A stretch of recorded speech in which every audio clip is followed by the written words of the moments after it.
बूढ़े माँ बाप का सम्मान। एक 80 वर्षीय व्यक्ति अपने 45 वर्षीय उच्च शिक्षित बेटे के साथ अपने घर में सोफे पर बैठा था। अचानक उनकी खिड़की पर एक कौवा बैठ गया। पिता ने अपने बेटे से पूछा, यह क्या है? बेटे ने जवाब दिया, यह एक कौवा है। कुछ मिनटों के बाद पिता ने अपने बेटे से दूसरी बार पूछा, यह क्या है? बेटे ने कहा, पिता मैंने अभी आपको यह एक कौवा है कहा है। थोड़ी देर बाद बूढ़े पिता ने फिर से अपने बेटे से तीसरी बार पूछा, यह क्या है? इस समय बेटे के स्वर में कुछ जलन महसूस हुई। तब उसने अपने पिता से झुंझलाते हुए बोला, यह एक कौवा है, एक कौवा। थोड़ी देर बाद पिता ने फिर से अपने बेटे से चौथी बार पूछा, यह क्या है? इस बार बेटा अपने पिता पर चिल्लाया, आप मुझसे बार बार एक ही सवाल क्यों पूछते रहते हैं? हालांकि मैंने आपको कई बार बता चुका हूँ कि यह एक कौवा है। क्या आप इसे समझ नहीं पा रहे हैं? थोड़ी देर बाद पिता अपने कमरे में गए और एक पुरानी डायरी लेकर वापस आए, जिसे उन्होंने अपने बेटे के जन्म के बाद से बनाए रखा था।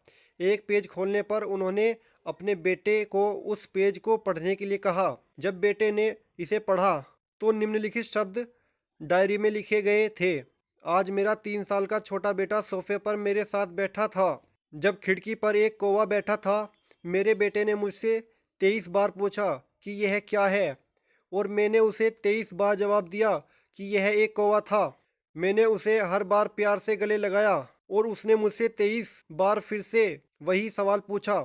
मुझे इस बात से बिल्कुल भी चिढ़ नहीं हुई कि मैंने अपने मासूम बच्चे के लिए प्यार महसूस किया है, जबकि छोटे बच्चे ने उससे 23 बार पूछा, यह क्या है? पिता को 23 बार पूरे सवाल का जवाब देने में कोई जलन महसूस नहीं हुई, और आज जब पिता ने अपने बेटे से सिर्फ 4 बार यही सवाल पूछा तो बेटे को चिढ़ और गुस्सा महसूस हुआ। इसे पढ़कर उस बेटे को अपने किए गए व्यवहार का पता चल गया था, जिसके चलते अब वह मन ही मन में बहुत शर्मिंदा हो रहा था। शायद उसे अब किए गए अपने बूढ़े पिता के प्रति व्यवहार का पता चल गया था। इसलिए यदि आपके माता पिता जब बुढ़ापे में होते हैं तो उन्हें न तो पीछे छोड़े और न ही उन्हें एक बोझ के रूप में देखे, बल्कि उनके साथ एक दयालु शब्द बोले, शांत, आज्ञाकारी, विनम्र और उनके प्रति दयालु बने, अपने माता पिता के प्रति विचारशील रहे। आज इस बात को कहे, मैं अपने माता पिता को हमेशा खुश देखना चाहता हूँ। जब से मैं